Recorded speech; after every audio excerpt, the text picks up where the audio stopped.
allemaal, hier ben ik weer, Delilah Teunis. Welkom op mijn kanaal. Kom je voor het eerst op mijn kanaal, druk dan hier beneden op de knop op abonneren. Vergeet de notificatiebel ook niet, zodat je geen enkele video meer mist van mij. Nou, wie heb ik hier vandaag in de studio zitten? Dat is mijn lieve mama Annika Teunis.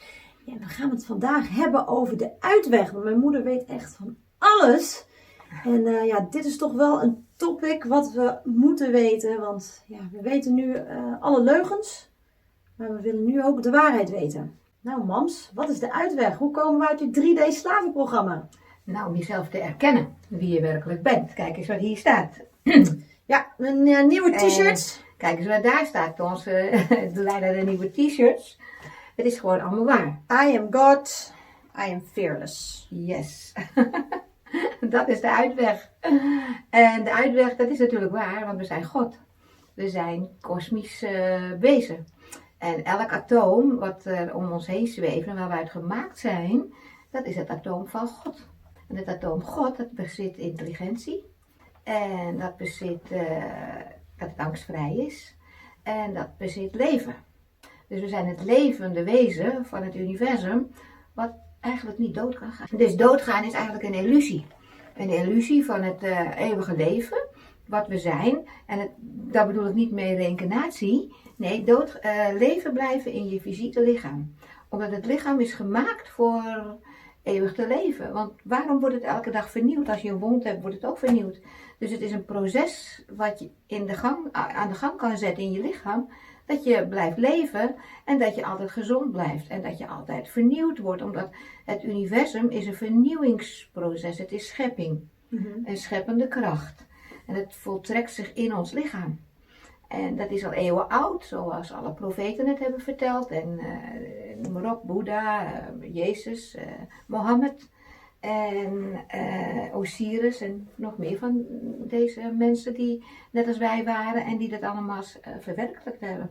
En het kan om naar binnen te keren, om je antwoorden te vragen over wat is leven, wat is zuurstof, wat is adem, wat is energie.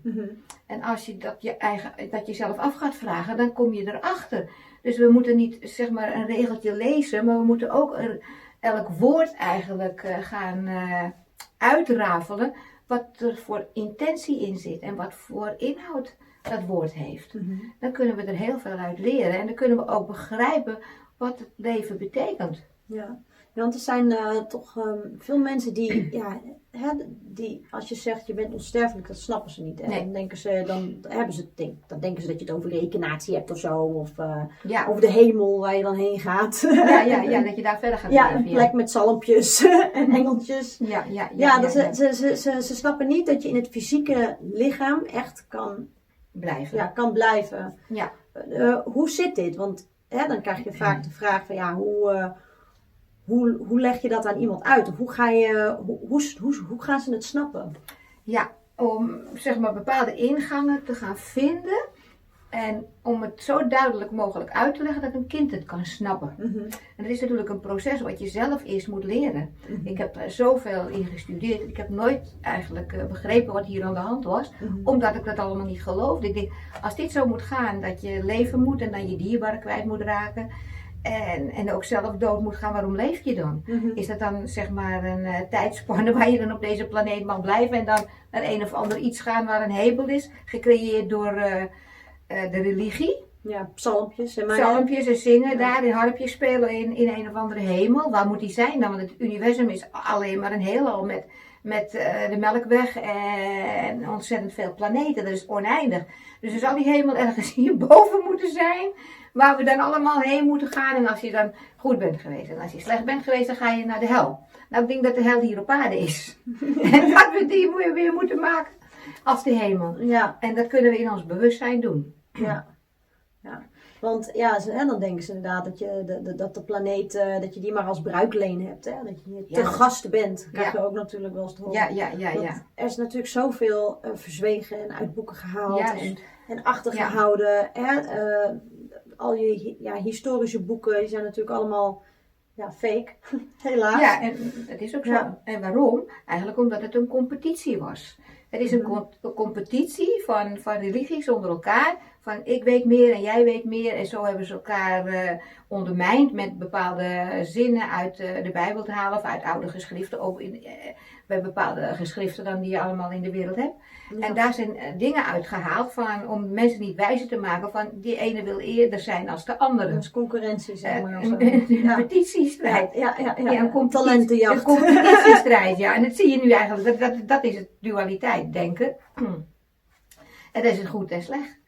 Dus de ene, en als we dat goed en slecht eigenlijk aan elkaar zetten als één lijn, dat is goed, dat is slecht, en we halen die lijn weg, dan is goed en slecht weg. Ja. Dan is er één geheel. Dus die lijn, die volgen de mensen, maar die lijn is er niet. Zo is het ook met leven. De mensen leven in een tijd naar een ouderdom toe.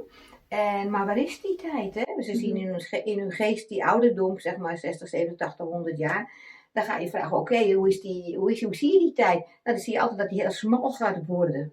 Omdat de mens die ouder gaat worden, die wordt zo ingeperst in zichzelf. Die denkt, nou, ik heb geen tijd meer. Ook, dat komt omdat die niet goed ademt en het levensproces niet begrijpt.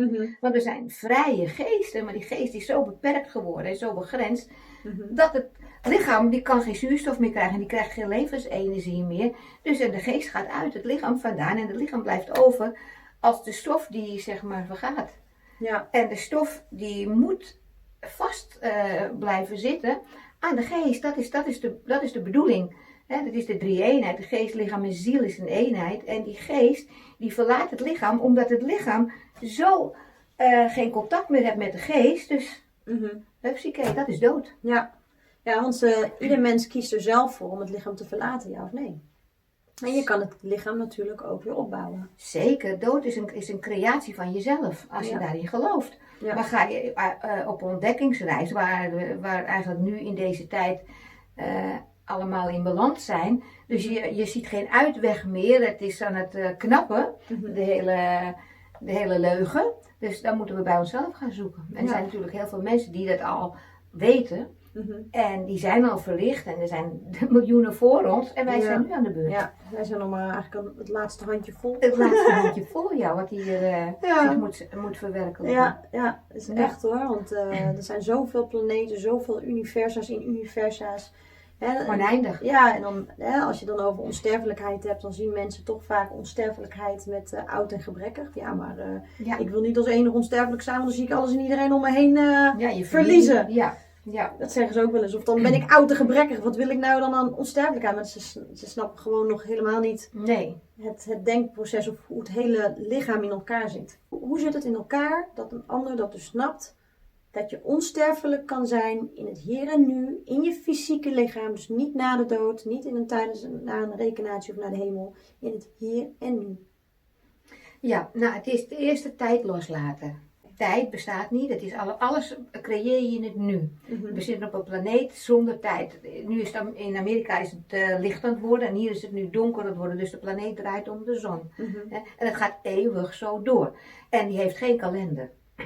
Dus die tijd moeten we los gaan laten. En ruimte. We zitten op een planeet in het heelal. Als we dat gaan begrijpen, dan gaan we het aardse leven loslaten wat ons geprogrammeerd is. Of de aarde niet, maar de programmatie van hoe kan dat? Ja.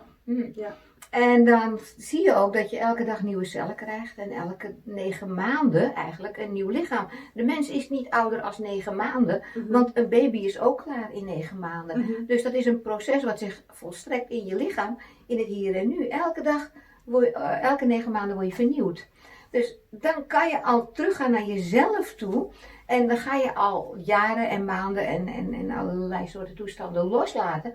Want die kalender is gecreëerd ooit eens een keer, ik geloof door Socrates of zo. Ja, en die heeft ons allemaal vastgezet in grenzen. Het ene grens boven de andere grens is krijgen we de dagen en dan de maanden. En weet ik veel allemaal. Dus er zijn grenzen boven grenzen. Het zijn de grenzenmakers die dit allemaal gecreëerd hebben. Ja. En nu zijn we in een grens gekomen dat we vastzitten in het huis. En dat we niet meer naar buiten mogen. Dus dat is de grens nog verder. En een grens met een mondkapje op. Dat je niet meer ademen kan. En terwijl de adem van God De geest van God heeft ons leven ingeblazen in onze neusgaten. En die adem is heel intelligent. Want het hele universum is uit deze adem gemaakt, zuurstof. Ja. Dus die zuurstof, en dat is levenskracht, levensenergie. Alles leeft. Er is niet één iets dood. Er is geen één atoom dood in het universum. Elk atoom leeft. Alles is leven. Ja. Als we onze ogen bewegen, zien we alles bewegen. Als we ons hoofd zo bewegen, zien we alles bewegen. Dat alles beweegt. Als het die kant op gaat, gaat de kamer die kant op. Gaat die kant op, gaat de kamer die kant op. De bomen, alles leeft. Dus de ogen die begrijpen het leven. Maar we staren. Ja. We gaan staren, zo krijg je ook staar. En weet ik veel allemaal met je ogen. Dus we staren in iets dat we worden nu begrensd geworden. We gaan nu de adem gaan ze bewust blokkeren. Om de competitiestrijd tegen ons te gaan gebruiken. Want ze weten dat we nu bewust gaan worden. Dat het elke zoveel duizenden jaren creëert het universum een schoonmaak, zeg maar. En dat moet, want anders zou het uit balans gaan. Dus er zit een hele slechte negativiteit. Ja, door alle negativiteit. Dus er is iets heel wat aan de hand op de aarde. Dus ze willen je adem gaan afsnijden met een of andere muilkorf. Maar dat is de grens, nog boven de grens. Dus ze willen de kinderen en de ouders en de opa en oma's mag niet meer in contact komen. Ja. Dus ze willen het hele leven af gaan snijden van het hele universum. Maar ze zijn gestoord. Ja. Ze zijn gestoord. Het is ook echt wel lachwekkend om het eigenlijk op den duur dat je echt denkt het is te triest en te lachwekkend tegelijk. Ja, het is te lachwekkend tegelijk. En de mensen trappen erin. Ja. Want ze geloven in een of andere ziekte. Terwijl een ziekte niet bestaat. Elke dag krijgt een mens nieuwe cellen. Ze houden je vast in een programma, een vloek van een ziekte. Ja. Elke naam voor een ziekte is een vloek. Ja. En die vloek die hebben ze gecreëerd. Ze zaaien iets bij en dan zeggen ze ook nog, hij is uitgezaaid. Dat is de vloek. Ja. Dus ze zaaien iets, elke gedachte is een zaad. En dat zaai je in je ziel. En dat zaad, dat groeit. Ja. En omdat je eraan denkt. Dus angst, ze houden je in angst vast. Dus die angst die groeit over de hele aarde heen. Gelukkig zijn er heel veel mensen ontwaakt en verlicht. En heel veel mensen die verlichte meesters die ons helpen om deze planeet naar een andere dimensie te laten gaan. Daarom krijg ik die informatie, jij krijgt die informatie, mensen krijgen informatie. Er zijn ontzettend veel boeken over. Ja, en gelukkig hebben we YouTube en zeg maar die informatiebronnen. Dat je erover na gaat denken. Ja. En dat je niet blijft zitten in een of andere dogma. Ja, ja. Ja, dat hebben we gelukkig in deze tijd wel. Ja, we kunnen echt wereldwijd is de planeet is echt kleiner geworden. Doordat we natuurlijk met de andere kant van de planeet kunnen communiceren. En ons juist van informatie te laten voorzien. Wat er allemaal wel daadwerkelijk echt afspeelt. Ja. Zonder dat we alleen nog maar geprogrammeerd worden door de media. Dus die hebben natuurlijk wel een paar stapjes lopen ze achter dan nu. Gelukkig zijn ze niet mee met de tijd helemaal. Dus die mazzel hebben wij. Het is zo oud en vergaan dat ze allemaal, en de blinden volgen de blinden, zo vallen ze allemaal in een put. Ja. Nou, vergetelijkheid. Want het is vergaan en vergeten, het betekent niks meer. Het heeft ook geen betekenis in het universum. Ja. Het is zo'n grote leugen dat het peanuts is voor het universum. Dus er zijn geen noodzaak om orde op zaken te zetten. Ja. Of ze vergaan. Ja. Of ze vergaan. En dat is ook met gedachten. Gedachten en gesproken woorden zijn de meest machtigste dingen in het universum, toch? Wat er bestaat. Ja. En hoe zit dat precies? Hè?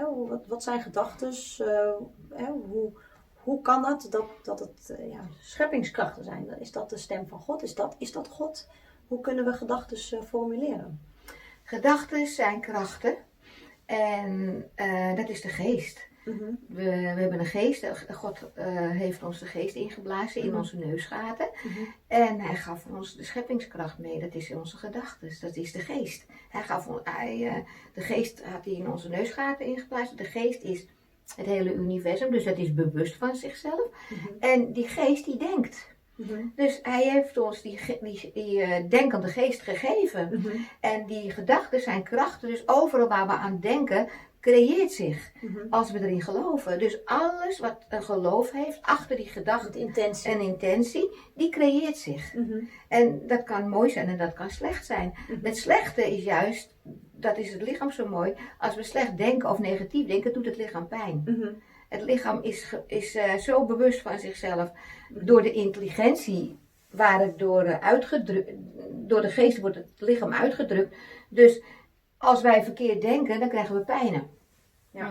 Dan zaaien we iets in ons lichaam wat een probleem geeft. Gaan we positief weer denken over het lichaam, gaan we het lichaam de hemel in prijzen, of zo gelukzaligheid denken. Daarom is lachen zo gezond. Lachen is eigenlijk een geestelijke ontspanning. En een geestelijke ontspanning betekent, je lichaam is geest, dus je ontspant je hele lichaam door lachen. Ja. En alles vliegt eraf wat negatief is. Ja. Dat is ook belangrijk voor gezondheid en voor ziektes en allerlei soorten. Dus als je dus de gedachtes, je hebt natuurlijk ook stemmen in je hoofd. Je hebt verschillende soorten gedachtes. Maar dat hoeft niet per se dus de stem van je innerlijke goddelijke bron te zijn. Maar het is natuurlijk wel allemaal nog steeds geest. Ja, dus alles is geest, niks is gescheiden van elkaar, wat je dan ook denkt. Maar ze komen wel voort uit, kunnen ook stemmen van andere mensen zijn. Hè? Dus hoe kun je daar onderscheid in maken? Omdat stemmen komen altijd van buitenaf. Oké. Daar word je mee gebombardeerd met stemmen. Met allerlei soorten dingen van verleden en ervaringen en creaties. Reïncarnaties. En reïncarnaties, want we nemen bij doodgaan nemen we de psyche en de emotie mee. En de psyche en de emotie zitten vast aan elkaar. Omdat de psyche en de emotie, in een emotie zitten gedachten. Want anders zou het geen emotie zijn. Dus die gedachte die maakt een emotie in het lichaam. En dat is hoe moet ik het zeggen, een bewustwording in het lichaam, een blokkade. Dus die emotie en die psyche neemt de geest mee bij je doodgaan. En zo kom je weer in een nieuw lichaam. Want je trekt de ouders daarbij aan en de ouders trekken het kind daarbij aan. Zeg maar, het past als een puzzel in elkaar, dat is karma. Oké. Karma. Wat is nou precies karma? Dus als Karma is dat we oorzaak en gevolg. Dus we hebben een oorzaak gemaakt en het gevolg komt altijd naar die oorzaak. Ja, oké. En is dat dan de manier waarop je denkt? Of wat je doet? Of hoe je jezelf uit? Of hoe komt karma tot stand? Ja, het komt tot stand door ervaringen die we beleven, omdat we nog niet weten dat we een hele geest hebben. Dus we denken nog in dualiteit. En dualiteit betekent dat we in goed en slecht denken, hoog en laag, links en rechts, arm en rijk, tijd en tegenstellingen. Okay. God heeft alles gemaakt, of het universum van God heeft alles gemaakt als één geheel. Dus jij bent ik ben jou. Dus met ons hart zijn we altijd verbonden. Elk hart is verbonden met het hele universum. Met iedereen zijn hart. En het hart, dat komt uit het universum. Dat is onze ziel. Dat is perfectie. En alles wat van buitenaf komt, dat is zeg maar ervaringen en wat we allemaal meemaken.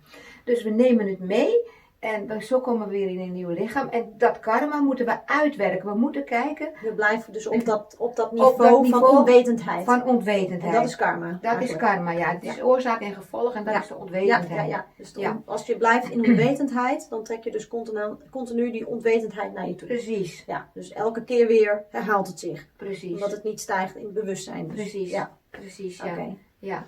Ja. En wat is dan precies de dood? Hè? Er zijn mensen die zijn niet bang voor de dood. Er zijn ook mensen die zijn doodsbang voor de dood. Daarom lopen ze allemaal met mondkapjes.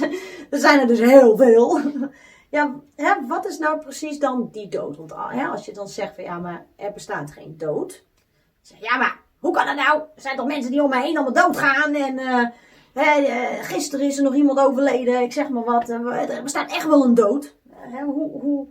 Wat is nou precies dan die dood waar ze het dan over hebben? Wat gebeurt er in zo'n proces? En hoe kun je dus eeuwig zijn oneindig in dit lichaam? Wat is dus die dood? Doodgaan is niet bewust zijn van het leven. Dood is angst. Het is ook eigenlijk het hypnotische lichaam wat doodgaat. Je legt het alleen maar af. Het is zelf afleggen, zeg maar.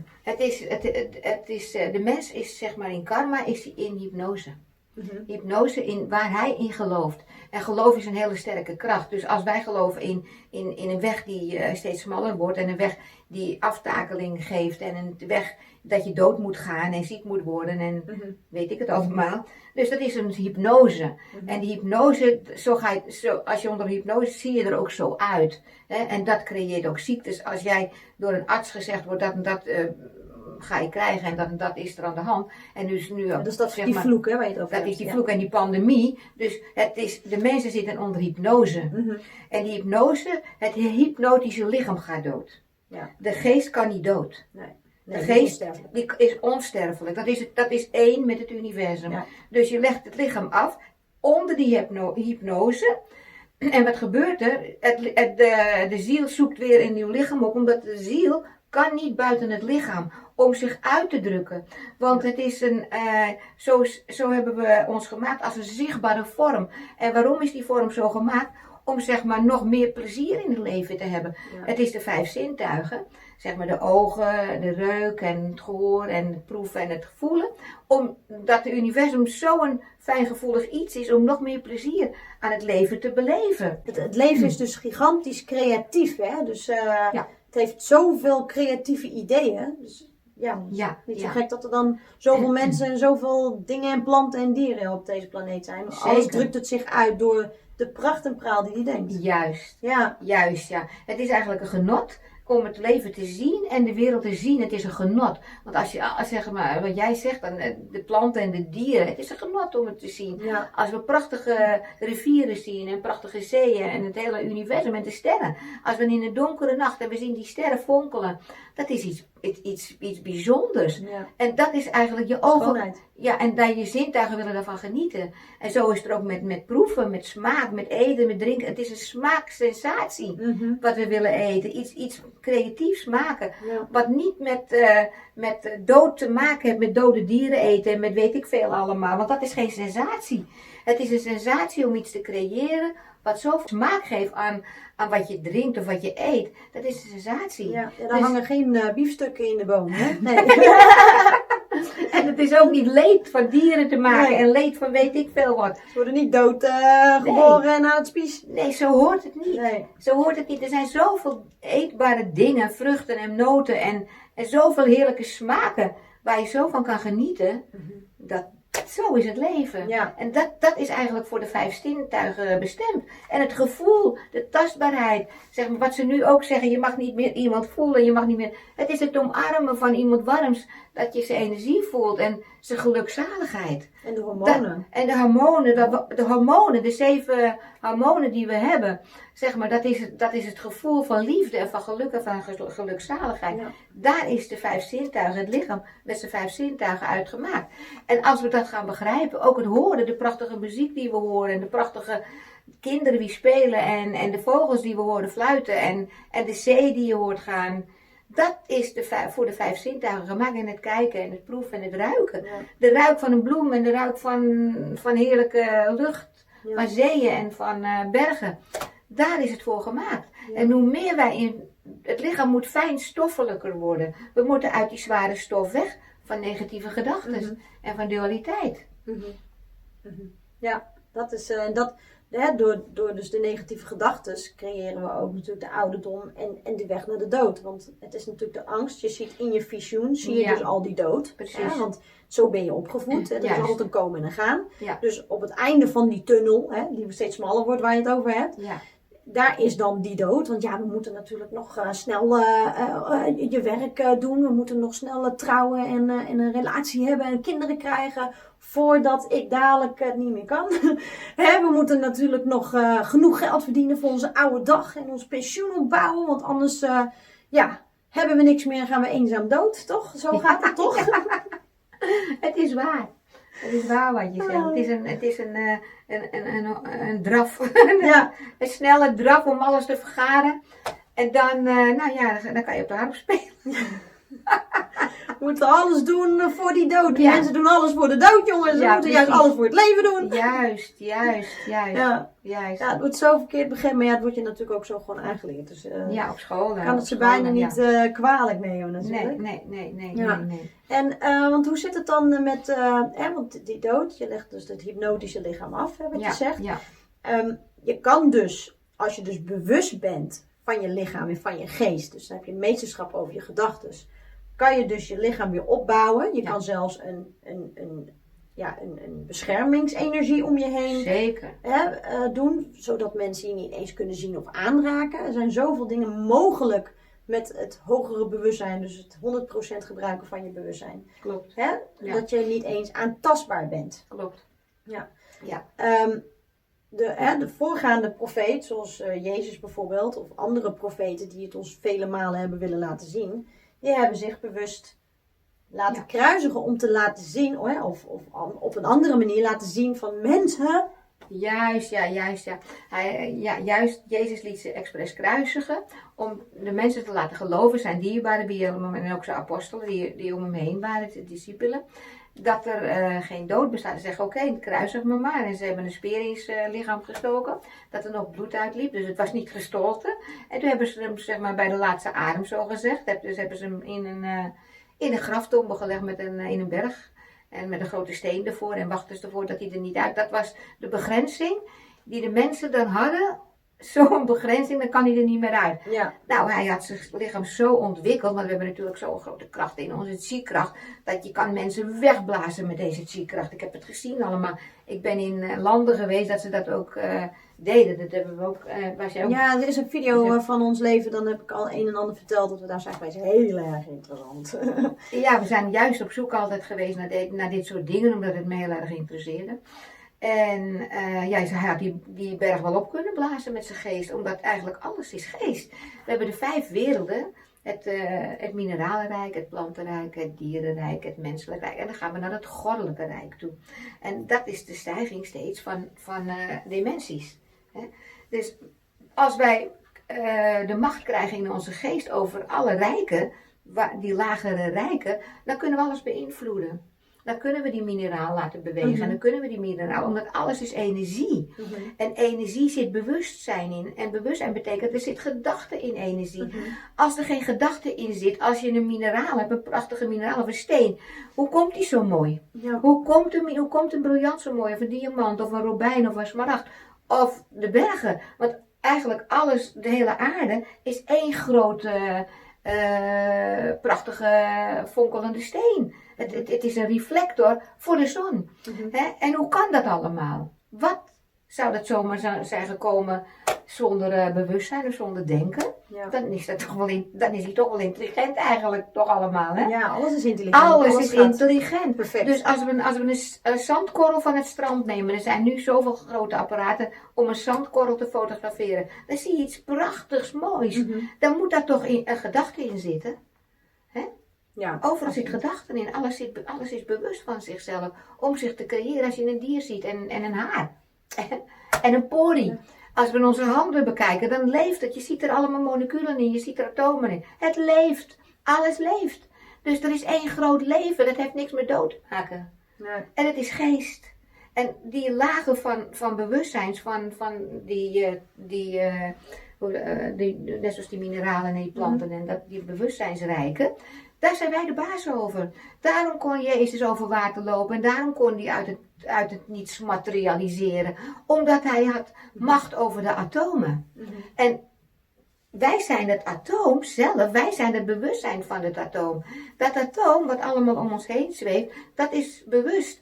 Als wij goed kijken, dan zien we zeg maar dat lichtjes om ons heen. Als we s'avonds laat in het donker kijken, dan zien we allemaal alles bewegen. Ja, die moleculen, ja. Die moleculen, dat kan met je gedachten meegaan. Ga het maar proberen. Dat heb ik wel vaak gedaan. Als het die kant op gaat, als ik dus zo denk, gaat het zo. Zijn we heel gestrest, dan gaat het zijn we heel rustig, dan zie je één rustige vlag.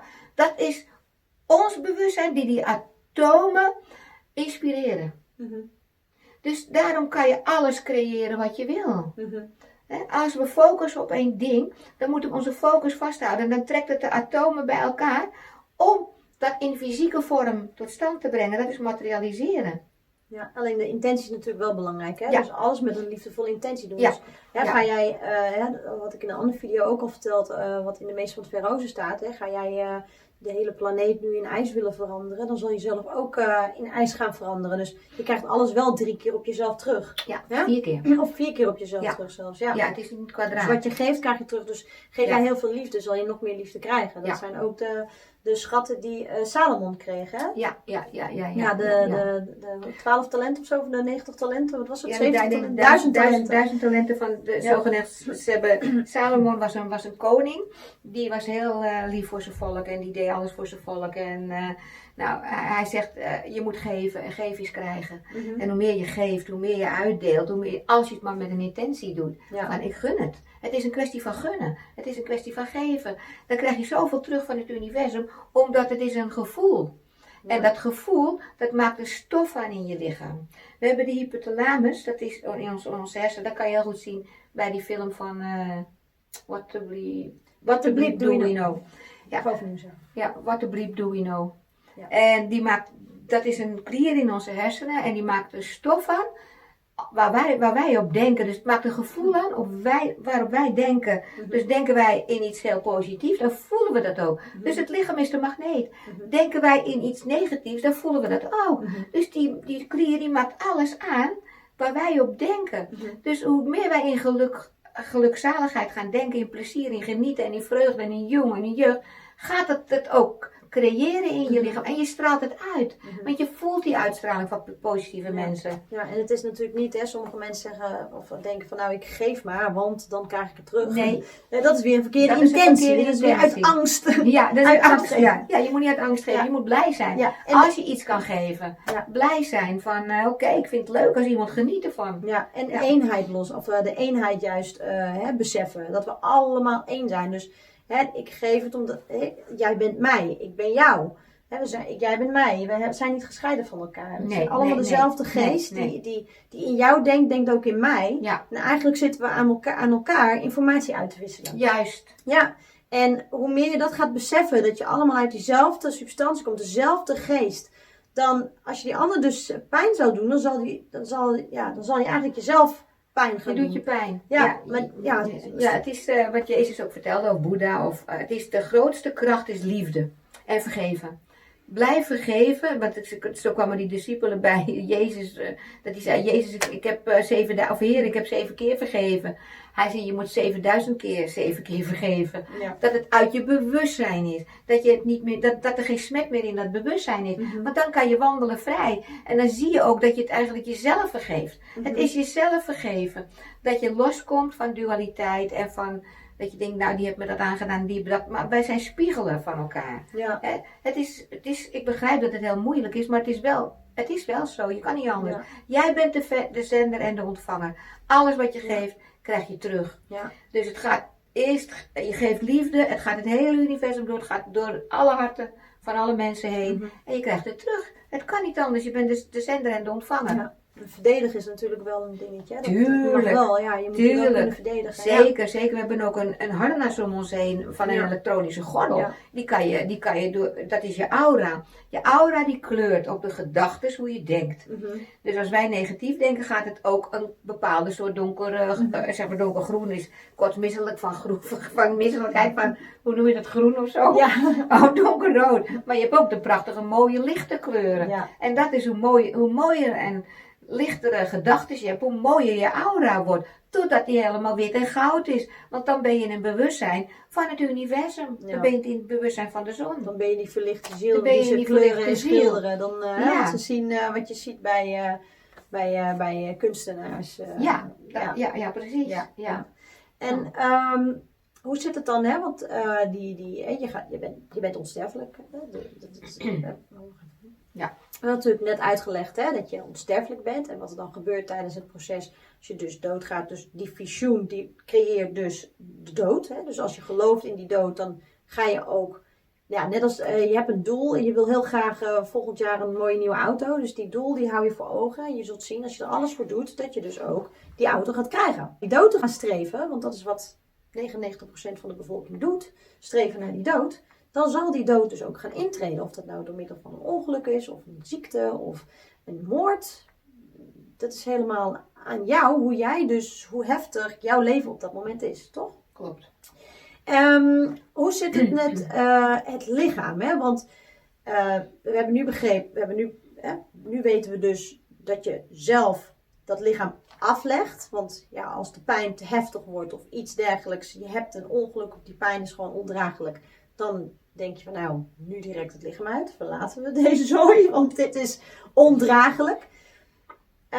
Na dat proces zweeft dat lichaam, of die geest, nog 7 dagen rond het lichaam, toch? Zeker, zeker. Hoe zit dat? Zeker. Het lichaam is altijd bezig zich op aan het bouwen. Het leven beschermt zichzelf is het bezig om het op te bouwen. Je kan ook zien bij lijkschouwingen, zie je heel vaak dat het haar nog gaat groeien en dat de bont nog heelt. En er zijn heel veel films over dat de nagels nog groeien. Het is eigenlijk zo'n grote leugen wat ze de mensen hebben aangedaan. Nu gaan ze helemaal snel, want ze moeten van het lichaam af. Dus ze worden al bij een dag begraven of weet ik wel. Maar het is eigenlijk de bedoeling dat 7 dagen een mens boven aarde blijft staan. Het kan nog wel langer. Er waren vroeger in bepaalde tijden, werd het lichaam zeg maar met liefde vervuld en met meditatie en energie, dat het lichaam weer bijkomt. Zoveel kracht heeft gedachten. Het lichaam kan uit de dood gehaald worden. Het is echt waar. Ik heb daar zoveel over gelezen, zoveel over gehoord en zoveel over gezien, dat het is de kracht van de mens zelf om door het karma heen te gaan. En als je het karma steeds minder laat worden, krijg je een mindere kracht van dood. Dan ga je meer naar het leven toe. We moeten meer naar het leven toe gaan. Het leven beschermt zich altijd.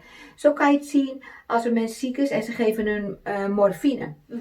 Morfine scheidt de intelligentie van het leven af.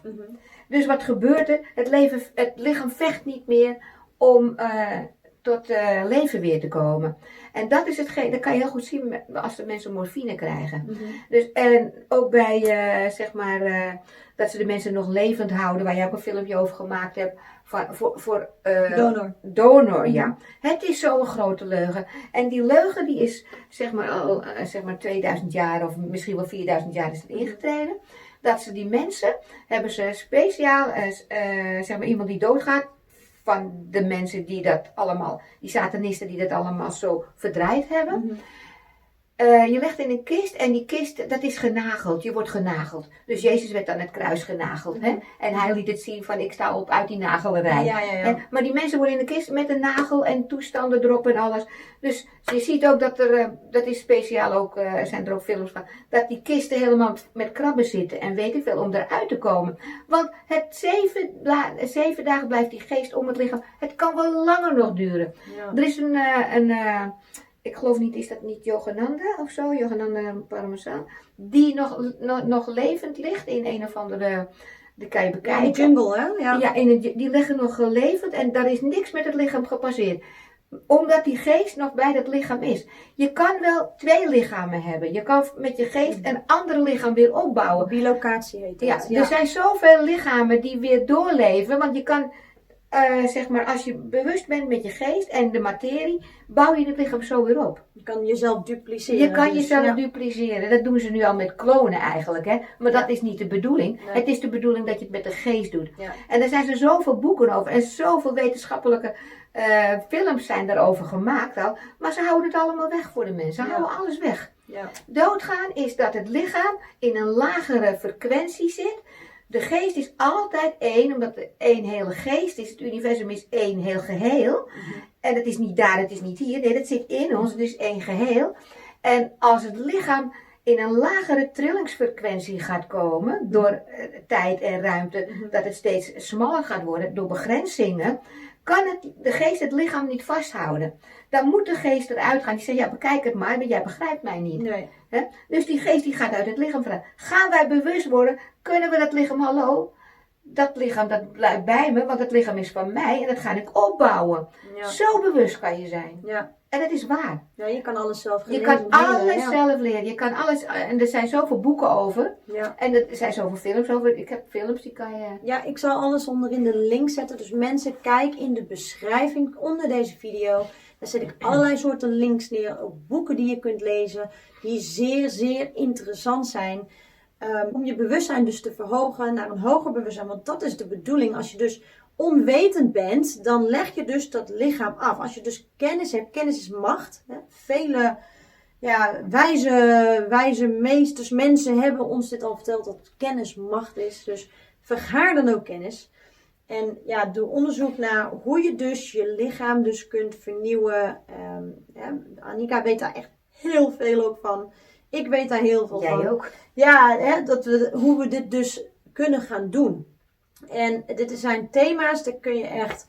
Nou, daar kun ik wel duizenden video's over maken. Het is heel belangrijk. Het is zo belangrijk. Kijk, iedereen heeft informatie nou nodig. Het is belangrijk om informatie te delen. Ik deel het, ik geef het met liefde verder. Omdat het is belangrijk voor de hele aarde. Het is de tijd nu dat we daarheen gaan, naar de onafhankelijkheid.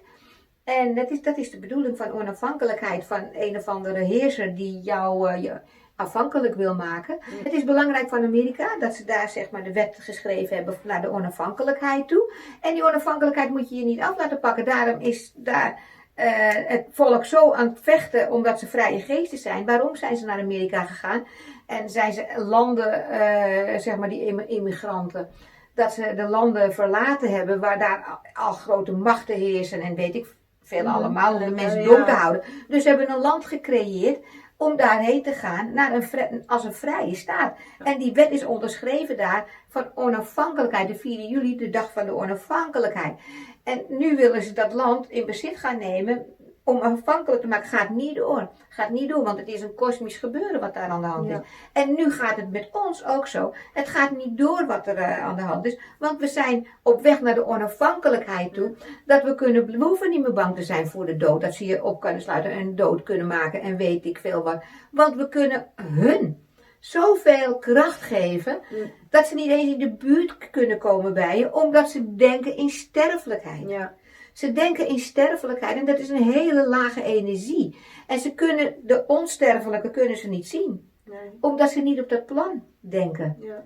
Datzelfde, iedereen heeft natuurlijk zo, en niet iedereen, maar de mensen in het sterfelijke denken hebben een groep. Hè, die bepaalde groepen die ze om zich heen cirkelen. Artsen zullen meest met artsen omgaan. De zogenaamde criminelen zullen met de criminelen omgaan. Hè, de moordenaars zullen in hun moordenaars zijn. De wetenschappers zullen zich meer met de wetenschap gaan bezighouden en in hun kringen gaan begeven. De meeste mensen die echt een bepaalde groepering hebben, die blijven ook een beetje in die groepering. Dat is ook met religie zo. Hè, dat mensen die een bepaalde godsdienst aanhangen, zullen toch aantrekken wat bij hun het best past. En dat is ook als je dus op een hoger plan denkt, dan trek je ook die negativiteit niet naar je toe. Want ze zien je niet staan. Ze leven niet in die frequentie. Klopt. Totaal andere frequentie. Ja, dat is echt super interessant. Want je merkt het ook echt. Je merkt het echt. Ja, je moet je gedachten verhogen. Ja. Verhogen naar onsterfelijkheid en naar licht. We zijn lichtwezens, we zijn energie. We hebben een hele grote lichtstraal in ons lichaam. Die loopt vanuit de aarde vandaan door ons heen. En dat is een dynamische kracht. En dat is het licht wat in onze ogen zit. En dat straalt uit naar onze aura. Dus we zijn lichtwezens. Je kan het ook op een aura-camera zien allemaal. Dat is ook zo mooi. En hoeveel licht we uitstralen. En hoe bewuster we worden, hoe groter het licht wordt. Dus je kan het niet tegenhouden wat er aan de hand is. We zijn aan het evolueren naar een hele grote, naar het echte plan, naar de waarheid. Naar de waarheid van wie we werkelijk zijn. Ja. Ja, er is zoveel informatie die we graag met jullie willen gaan delen. En ik zal nog vele meer video's maken en informatie erover verspreiden. Want het is natuurlijk een thema, dat moet iedereen weten. Dat moet iedereen weten. Het is zo belangrijk voor alle mensen. En voor alles wat leven bestaat. Voor het behoud van de mensdom op de aarde. Want ze hebben de hele aarde bijna naar de maan geholpen. Ja. De hele aarde is in een frequentie gekomen wat niet toegestaan mag worden. De mensen, die zie je niet meer gelukkig. Je ziet ze niet meer blij, helemaal niet meer nu. En dat is zo belangrijk dat ze blij gaan worden. Ja. En dat ze weer gaan lachen. En dat ze gaan begrijpen wat er werkelijk aan de hand is. Ja. Ja. En dat je het lichaam dus de baas kan zijn. Dus je Juist. bent ook de bewoner. Juist, Dus het is, juist. maar het is onmogelijk om te denken dat je geen baas kan zijn over je eigen lichaam. Juist, Het is gewoon juist. te zot voor woorden dat een dokter jou kan bepalen dat jij doodgaat binnen 3 maanden. Ja. Dat is gewoon te Dat zot is een voor vloek. woorden. Ja, dat is een vloek. Dat is een Dat vloek. die bepaalt over jouw leven hoe lang jij nog te leven hebt. Ja. Terwijl jij de bewoner bent en jij kan zeggen tegen jezelf, no fucking way. Ja? Juist. Ik ben de bewoner wie denkt, jij wil niet wie jij bent. Ja, teruggeven aan hem. Snap je? Alles Ja, teruggeven. gewoon gelijk zeggen, nou, binnen 3 maanden is jouw leven geteld. Ja, je moet het teruggeven. Echt, Ja. die vloeken. Jij bent je bewoner. En als jij goed voor jezelf gaat zorgen, dat is ook, de Germaanse geneeskunde is ook zo interessant. Daar gaan we het ook de volgende keer over Ja, daar heb hebben. ik ook een filmpje over. Ja, en dan gaan we ook vertellen hoe dat Klopt. zit. Daar kun je Ja. ook veel over lezen. Het is een hele mooie website. Ja. Ja, ook door lieve Peter, die ook vele bijzondere mensen naar me toestuurt. Die kwam ook met de Germaanse geneeskunde. Ja, Dat is heel ja. erg interessant. En ik ga jullie daar heel veel over vertellen. Dus blijf kijken. Nou, ik wil nog iets vertellen over wat wij samen mee hebben gemaakt dan. Dat jullie nog klein waren. Ik met de auto rijden. Ik rijd naar Amsterdam toe. En ik wil de vluchtstrook op voor naar een andere baan te gaan. Naar Amsterdam. Maar nou staat er een auto, staat er stil. Op die uitrit. Waar ik, Midden op de weg. Nou, midden op de weg van die baan die... Op de snelweg. Op de snelweg, Ja. ja. Dus ik denk, jeetje mensen, hoe moet ik hier vanaf komen? Hè? Mij gaat gelijk iets opstaan. Oh God, help me. Ja. Dus ik denk, maar naast me zit een hele grote bus. Of een Mercedesbus was dat zoiets. Dus ik kon niet die kant. Ik denk, nou, ik heb geen zin om daar op te knallen. Dus ik denk, nou, dan neem ik maar die bus. Wat denk je wat er gebeurt? Er gaat iets, de boel wordt vertraagd. Hè? Ik ga naar die kant toe en die bus is weg. En die auto is weg en de hele boel wordt vertraagd. Je zit in een andere soort tijdsbelevenis. Dus je zit in, dat is ook met tijdreizen heeft dat te maken. Dus ik zit in de tijd van het nu. Want in de geest is alles nu. Maar ik zie dat voor me, dat ik rij, dat ik daarheen ga. Begrijp je? Dus ik zit in een flow dat ik daarheen ga. Ik word stilgezet zo, die auto rijdt verder en alles is heel ver weg bij me vandaan. Dus zo gebeurde het. En dat heb ik wel vaker meegemaakt. Dus als er iets aan de hand is en je bent bewust daarvan, het leven zal jou altijd beschermen. Ja. Ongelukken komen door een energiebotsing. Het is meestal boosheid of hele grote irritatie of Woede of kwaadheid. woede of kwaadheid, maar dat moet wel heel erg zijn hoor. Dat is eigenlijk een ongeluk. Het is een energiebotsing. En zo is het ook met alle dingen. Inbraken en alles wat er eigenlijk negatief op je pad gebeurt. Dat is een creatie van een frustratie. Heeft een betekenis. Heeft een betekenis. Maar dat doe je onbewust. Dus let op jezelf. Hou van jezelf. Ben verliefd op jezelf. Zeg altijd tegen jezelf. Ik ga onbevreesd. Want God leidt mij overal heen. Waar het kind onbevreesd kan lopen. En gaan. Het gaat kilometers voor op je weg. Ja, de kracht van affirmatie is heel Juist. erg belangrijk. Ja, Daarom, en het vertrouwen. I am God, I am fearless. Yes. Mensen. Wij zijn angstloos, want wij zijn God. Ja. Ja? De t-shirts kunnen jullie bestellen op mijn website. Want er gaan nog veel meer komen. Want we moeten onszelf met affirmaties bedolven. Ja. Bedelven, hoe noem je dat? Website te koop. Ga kijken.